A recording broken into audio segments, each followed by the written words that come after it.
It's Market Day Report. So glad you're with us here on a Thursday. Now we're up and trading. Market's been open 16 minutes. What's happening with corn? Well, the corn market moving higher. 466 3/4. We've opened up in a 6-cent trade range on the old crop. Again, trading 6 3/4 cents higher now. 467 a bushel. Roll down to December and 494 1/2. That's up 5 1/4 cents right now on a market trading nearly 6 cents in the trade range on the December. What we have seen is a lot of the headlines here really hitting more of the old crop, the front months, if you will.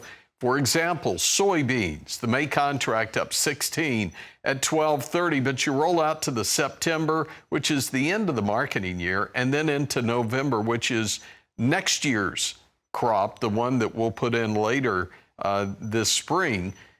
That one is just barely moving higher. And part of the reason is, well, everything we're talking about is affecting more immediate supplies of beans. We'll have more on that in a moment. Let's stay in the complex here. Soy meal contracts are higher again today, third straight session. And how about this? We've run up the May contract for bean oil, 68 1/4. We're off of that right now, kind of towards the low at 67.39, but still up 23. Wheat market. Here's Chicago up 14 1/2, 620 1/4. We're seeing a rally continuing here with hard red at 639 1/2. That's up 12 1/4.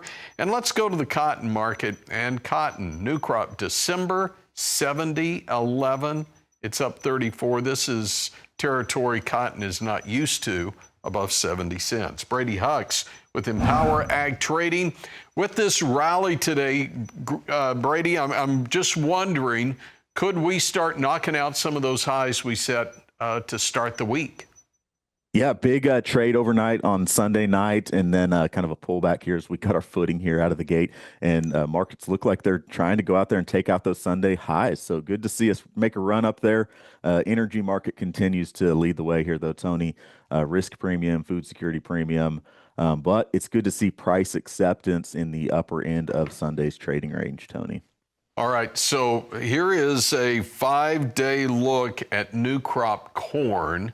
When you look at this, kind of interesting to see how close we're getting. Just back to your point there of running up near $5. So is $5 our next mark?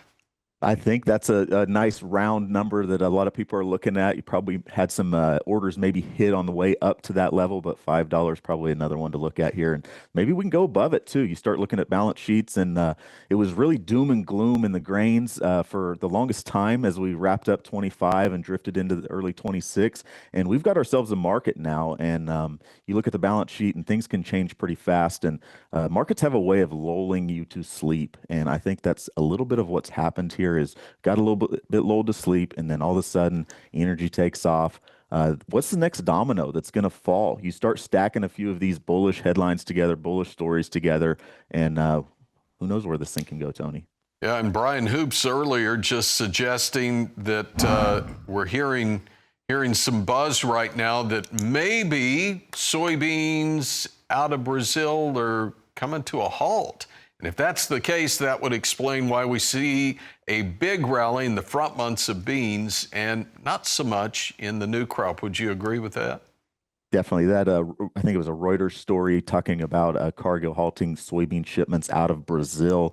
Will that lead to more U.S. beans shipments elsewhere? U.S. has always been a quality leader. Our soybeans have great quality, and buyers can come and buy U.S. products with comfort and guarantees that we're gonna stand behind those products that come out. So that's a good thing for U.S. farmers. Yeah, and that's what we're watching right there with the May contract for the beans. And you pop over and look at what we're doing on the 5-day for the new crop, and that's what we're talking about, not quite seeing the rally on that new crop. All right, Brady, quick break here. We'll come back. We'll talk livestock futures next. This is Market Day Report. Cash trade, we've already seen it this week. It's $4 to $5 lower than last week. So 235 Nebraska, Kansas, Colorado, 236 in Texas, and the dress 372 to 375. That's 5 to 8 lower than last week. Live cattle futures right now settling in at 229.75. That's down 40. We are lower across the board, but have we kind of set that bottom mark and now we can kind of work our way back up to where cash is trading? Well, we have feeders down again, 346.90 on the March, down $1.82, 145 lower on the April at 341.85. Brady Huck is with EmpowerAg Trading in Dodge City. Okay, Brady, I'm kind of looking at this. We've had quite a pullback here. Is that the market pulling back and cash reacting, or cash pulling back and the market reacting? That's a good question, Tony. I think to me, it's a lot about loss of leverage here. In markets, they can come, they can go.